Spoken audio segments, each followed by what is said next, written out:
friend, and welcome back. My name is Hannah, and today I want to talk about new makeup releases. But if you're curious about anything that I'm wearing on my face, anything that I mentioned in this video, or what my sources are, I always have links in the description box down below. And if you want to see what I'm doing in other pockets of the internet, you can also find that in the description box down below. But I've been trying to learn how to style my hair, right? This looks pretty nice. It comes at the cost of having this like big burn on my forehead right here that is like eerily the same color as this blush. So I don't know if that means that my blush blends in really well or if I just made it look like my face is on fire. But I just wanted to point that out because I'm really loving my bangs today. But I like how I styled my hair. I don't know, it's like somewhere between like a Misato and a Pamela Anderson and like, I don't know, like a 70s like really long needs a haircut kind of hair. I don't know. But let me know in the comments down below, what do you like to use to style your hair? But I'm really proud of it and I like today's look. I like a lot of the products that I'm wearing and I'm kind of sad that I didn't film this as like a get ready with me, but it's pretty good. I'm gonna scoot over so you can see the image of what I'm talking about, but let's start with Essence. They have just released their spring collection, Everlasting Blooms, and it has a number of products in here. There's a pH reacting lip glow, a lip and cheek stick, eyeshadow palette, nail glow beautifier, blossom nail oil, duo highlighter, scented nail stickers. Coming soon on their website and retailers. This collection sticks out to me because it reminds me of the Kiko Milano spring collection, but in like the best way possible. The palette looks really cute. Purples and pinks do really well this time of year. The compact, what is that, like a highlighter or a bronzer, it looks pretty nice. And I don't know, with the Kiko collection, it made me realize that like maybe these more drugstore brands really do have some sleeper items and that they are good quality, because I've really been loving that powdered foundation and that bronzer. This is like week 2 of them staying in my rotation, and I've really been enjoying them. So maybe this is something similar.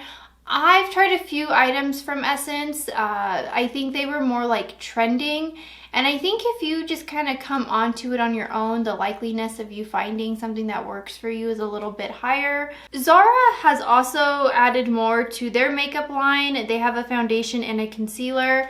I tried looking at this on their website and finding the shade match is like, it's terrible. I hate it. Like, I wish there was a description of like what I'm looking at. Like, is this a neutral? Is this a cool? Is this a warm? Like, what shade is this? But I don't know. I think it's interesting when brands like Zara or even Forever 21, H&M have their own beauty lines, because I'm assuming because they are a larger company and a clothing company, they might have access to other makeup labs. I think it's interesting. I think it's interesting that fast fashion is trying to step into the makeup community, because I already feel like there's fast makeup, like a makeup revolution. Rare Beauty is coming out with a new complexion product. It's called the Positive Light Tinted Moisturizer Broad Spectrum SPF 20. Light to medium coverage that lasts with a natural radiant finish, blurs, hydrates, protects. 24 flexible shades, never sticky or greasy and won't clog pores for $29. And I thought this might have been something like the Fenty Eavesdrop, and if you've been watching my channel, you know that is like my go-to Holy Grail complexion product. I think as soon as I saw that it was a tinted moisturizer, it changed my mind. Now they could just be mislabeling this and it is more of a skin tint, but there is a difference between a skin tint and a tinted moisturizer. So a tinted moisturizer, it's just going to, again, it's like a lotion for your face with a little bit of tint. You can make it build, like you can build up those shades. You just got to work in small light layers. So you do one layer, let your skin drink it in, do another layer, you can kind of build up and get a bit more coverage. I get a really oily T-zone and things. As far as moisturizers go, I have moisturizers in my skincare that I think I would like a lot more than using a complexion product to fit that need. And so with that, like I think I would pass on it, and I know that it has SPF in it, and which I like in products because I feel like it's just an additional coverage. But I already apply an SPF in my skincare routine, like when I'm getting ready for the day. I like when my complexion products have more skincare properties that aren't sunscreen, like hyaluronic acid, niacinamide, things like that.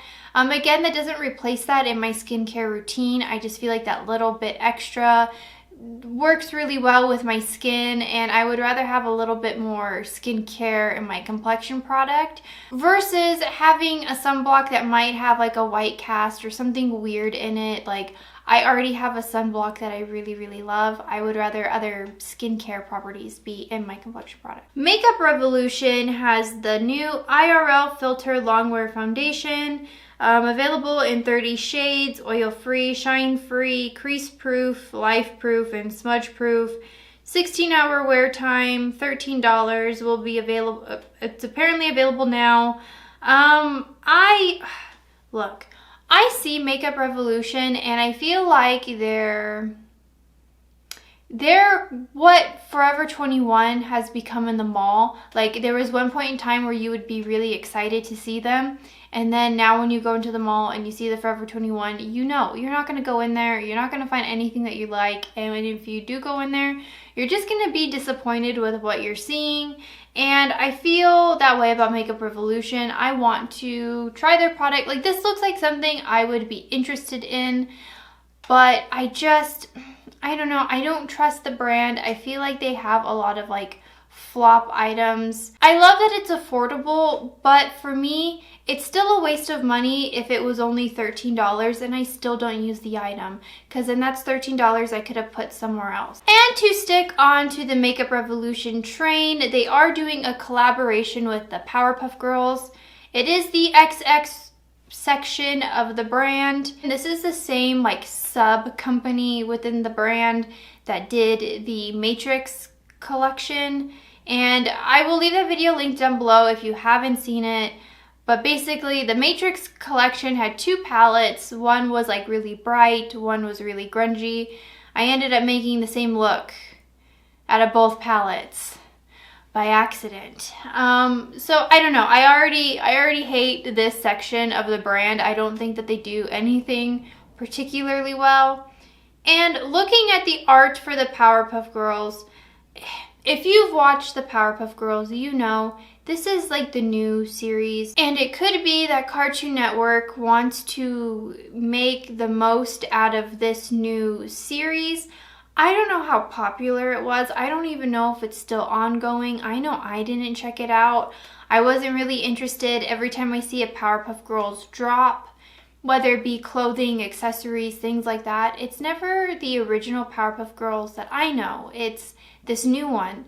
And I can tell that it's the new one because, first of all, the way that the logo looks isn't from the original Powerpuff Girls.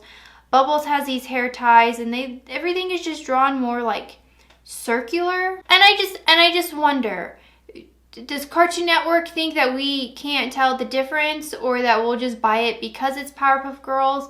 Like, these aren't the same Blossom, Bubbles, and Buttercup that like I grew up with, that I like the characters that I know. These are different characters, and that's totally okay, and that's totally fine. This just isn't for me. I want the Powerpuff Girl release that's like the throwback. Like, where's my Miss Bellum like highlight, or like my Miss Bellum lipstick? That's what I want. That's what I want, and I don't even think Miss Bellum is in the new series. M Cosmetics has come out with two new Heaven's Glow Radiant Veil blushes. One is an orangey kind of tone, and one is a pinky kind of tone. Cherub is a soft, warm baby pink, and Persimmon is a vibrant orange marigold. I know the Persimmon one is already sold out, and I don't know about the Cherub one. The packaging looks really pretty. This is limited edition. This would be something that I would like to purchase from the brand, because these are the kind of shades that I like as far as blushes go, and I think these are really cute. But I mean, if I missed out, I missed out, but I like how this looks. An item I'm actually going to keep my eye on from Glow Recipe is their new Strawberry Smooth BHA plus AHA Salicylic Serum. The photo that Trendmood has is someone finding it in store. I love the bottle because it kind of looks like the shape of a strawberry, but that's not why I'm interested in this. My skin responds well to salicylic acid. I'm not heavily acne prone, but salicylic acid helps keep my acne away. I wouldn't say that I have like really intense acne or that I'm very acne prone. I just think that it's a little bit easier for me to get at. Like, I don't know how to explain this. Like, if I don't wash my face properly, I'll have little breakouts. I currently have like little breakouts. But salicylic acid really helps keep my acne in check. It's an ingredient that I love in my face washes and any kind of serum. So this looks very interesting to me. I did try the avocado niacinamide drops and I really enjoyed how that left my skin feeling and like the effect that it left on my face. So I'm hoping that I get kind of like a similar, not an effect because this is obviously different from a niacinamide cream, but I hope that this is something that I can use and that I really, really enjoy. By Terry is releasing 2 new liquid blushes. These are limited edition Radiant Booster and a hydrating liquid blush to glow up all day long.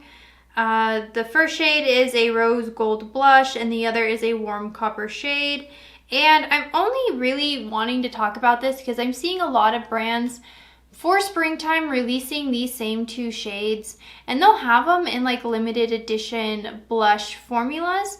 I've never tried anything from By Terry. I think they're just a little, like the highest I'll go for luxury makeup is like a Charlotte Tilbury, Natasha Denona like bubble. I think if you start getting more expensive than that, I'll probably just pass. It's probably not, you know, my tax bracket kind of thing. I've seen a lot of people compare By Terry products to more affordable products and liking the affordable products a bit more.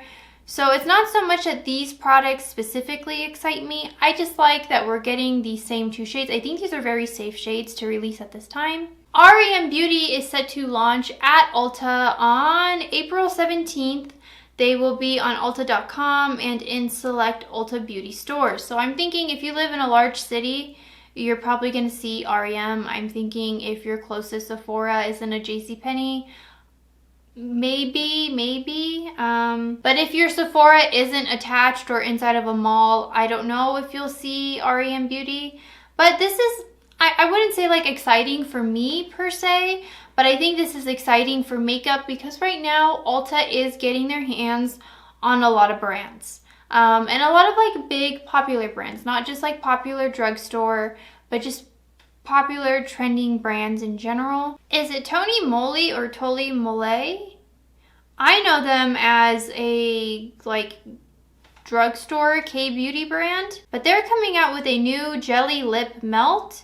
Will replenish dry and cracked lips, leaving them plump and hydrated all day. The formula is bouncy like a jelly cake, but melts into a smooth and nourishing lip oil with a glossy finish. In 3 fruit flavors, $9.60, $12 full price. Colourpop has also released a new extra celestial collection. 100% vegan, all about the glimmer and glow. Includes 3 pressed powder palettes with new finishes, satin pearl and sheer sparkle, plus tie-dye, a super shock shadow finish. What did I just read? Do we have like new glitters? What? Okay, and then there's also the So Glossy new formula, So Glassy 6 lip glosses. It says coming soon. I don't know, are they really going for the whole like Euphoria thing? And you know what? I just spent the last 2 days binge watching all of Euphoria, and I get that Rue has a bunch of glitter under her eyes because she constantly looks like she's crying and rolling out of bed. But I don't know. Now that I've seen the show and I see people saying, oh, this is a Euphoria inspired look, I'm like, they didn't wear that much glitter. It wasn't that crazy. And I'm not just looking at Rue. Like, I'll look at Cassie and Jules and and how just like the makeup, you know, is done. And I think for like the prom that they went to, they had like more intense looks, but then I think about it, aren't you gonna do a more intense look for prom? I don't know. Anyway, to get back to Colourpop, maybe I would have to see what this looks like and if this calls to me, because if it's just a neutral palette with some shimmers, like I don't need it. Okay, and then this is where I'm gonna end it, because this now conflicts with another video that I'm gonna be making right after this one. But Melt Cosmetics has just announced that they're re-releasing the Gemini palette, but they're also adding the Gemini 2. So with the Gemini 1, it'll be $58 in new packaging, 10 matte metallic shades. And in Gemini 2 will also be $58, 10 new shades matte and 1 shimmer. The Gemini 2 is more deep rosy tones, and the Gemini 1 is the, you know, grungy green mustardy palette. It's available April 1st on their website, and then available April 8th online at Sephora. I know for sure I'm going to pick up the Gemini 2. Now, I want to pick up the Gemini palette and compare it to the first one, but then I would have to declutter my original Gemini palette if I did that. And then I don't know, what if the new formula isn't as good as the original? And then what am I going to do? What am I going to do? I know that in my Gemini palette, the shade Gemini like doesn't work. I'll have to see. I know everyone and their moms have been waiting for this Gemini palette to come back. They've been like kind of teasing it on their website, or sort like they just never took it off their website. I'm really excited for people to get their hands on this. I think that the color story is really great. It's one of my favorite green palettes. Asterisk, if this formula is new and improved and kind of something more similar to the She's in Parties palette, I am so in. I don't know. If I buy both of the Gemini palettes, I don't think I could get anything from the Sephora sale like that. I would already be spending the same like amount of money. And it's like, do I want to pick up the little things that I wanted from the Sephora sale, or do I want to... And for a collection that I really, really love and do content, like here I am on the fence. But let me know in the comments down below, what would you do as the sale doesn't start until this weekend, and this doesn't come out until this weekend, so I have a few days to think about it. But let me know in the comments down below, what has caught your eye, what stood out to you? Are you like me and you're excited about the Gemini release? Or, you know, are you excited about something else that I might have mentioned? Are you excited about the new Colourpop collection that's coming out? How do you feel about Euphoria makeup? I would love to hear your thoughts and opinions down below, and I will see you guys in tomorrow's video. Bye.